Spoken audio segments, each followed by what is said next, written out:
एक गांव में जगमोहन नाम का व्यक्ति टोकरी में उस मौसम में जो फल उगते थे उसे उस टोकरी में भरकर गली गली घूमकर बेचा करता था। इस तरह अपने परिवार का गुजारा करता था। उसके बेटे का नाम था विष्णु। पैसे ना होने के कारण विष्णु की पढ़ाई बीच में ही रुक गई।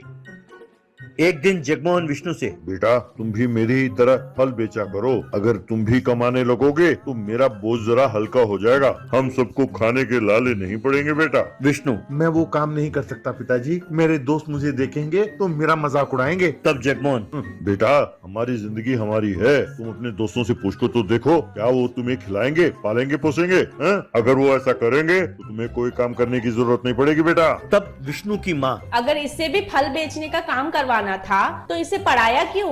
यूं कहा गुस्से में। तब जगमोहन, अरे भगवान, उस वक्त मेरे शरीर में ताकत थी कि मैं 4 जगह घूमूं और 4 काम करूं। अब मुझ में इतनी हिम्मत नहीं रही। तब उसकी पत्नी, ठीक है, लेकिन तुम उसे अपने काम में मत लगाओ। मैं जिस घर में बर्तन धोती हूँ वो आयुर्वेदिक डॉक्टर हैं। मैं उनसे गुजारिश करूंगी कि इसे अपने वैद्यशाला में कंपाउंडर की काम दे दे। अगर ये वहाँ लग गया तो तुमसे भी ज्यादा कमाएगा और अपने दोस्तों में इसकी इज्जत भी बनी रहेगी। विष्णु, हाँ पिताजी, मैं वहाँ जाकर उनसे काम सीखूंगा पिताजी। तब जगमोहन, ठीक है, तुम लोगों की मर्जी, जो करना है करो। ऐसा कहा चिढ़कर। इस तरह विष्णु देवो भवा भटनागर के पास काम में लग गया। वहाँ पर वैद्य जी का काम करते हुए वो ध्यान से सुनने लगा कि वो मरीजों के साथ कैसे बात करते हैं। एक दिन सवेरे सवेरे 2 मरीज वैद्य जी का इंतजार कर रहे थे। तब वैद्य जी, जरा रुकिए, मैं भगवान को एक नारियल का भेंट चढ़ाकर आपसे आकर मिलता हूँ। कहकर उसने भगवान के तस्वीर के सामने नारियल फोड़ा।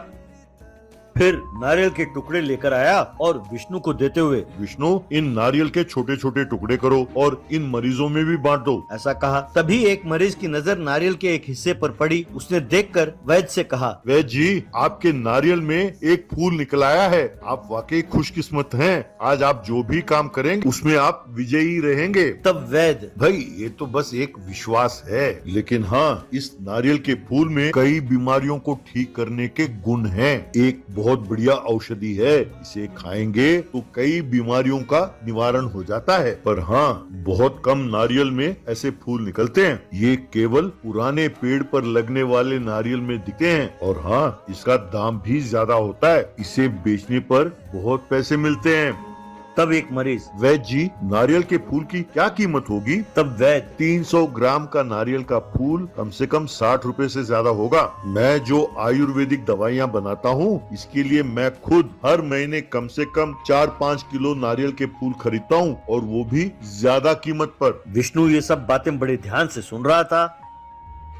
बाद में विष्णु अपने पिताजी से, बापू, तुम गर्मी के मौसम में पंडरीनाथ जी के बाग से नारियल खरीदकर नारियल पानी बेचते रहते हो ना? मैं भी वो बेचना चाहता हूँ। तुम कहोगे तो पंडरीनाथ जी बिना एडवांस लिए नारियल देंगे ना मुझे? तब जगमोहन, क्या हुआ बेटे, कंपाउंडर की नौकरी से ऊब गए क्या? ठीक है, मैं पंडरीनाथ जी से कहूँगा और तुम्हें जितने नारियल चाहिए होंगे दिला दूंगा। चलो चलते हैं। वो अपने बेटे को लेकर पंडरीनाथ जी के बाग में गया और पंडरीनाथ से अपने बेटे को मिलाकर वहाँ से चला गया। विष्णु पंडरीनाथ से, सर, मुझे 8-10 साल पुराने नारियल के पेड़ में उगने वाले नारियल चाहिए। कृपा करके मुझे दिखाइए कि इस बाग में ऐसे पेड़ कहाँ हैं। तब पंडरीनाथ, ए क्या बेटे, लोग तो गर्मियों में नरम नारियल पानी मांगते हैं क्योंकि उसमें पानी ज्यादा होता है, पर तुम तो एकदम पुराने नारियल मांग रहे हो, उसमें पानी बहुत कम होता है बेटा। तब नम्रता पूर्वक विष्णु, मुझे वही चाहिए सर। तब पंडरीनाथ, जैसी तुम्हारी मर्जी। वो देखो, वो जो 400 नारियल के पेड़ हैं, वो सब पुराने नारियल के पेड़ हैं। Vishnu, thank you sir. ऐसा कहा।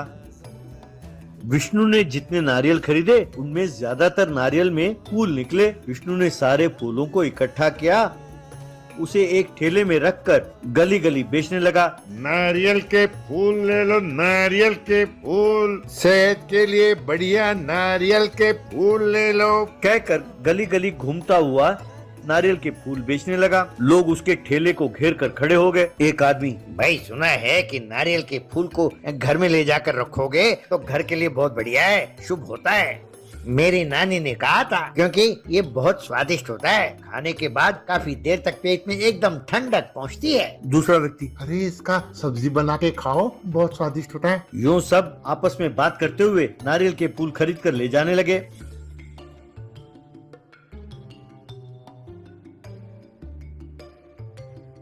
यूं शाम तक सारे फूल बिक गए। इस तरह विष्णु का धंधा खूब चलने लगा।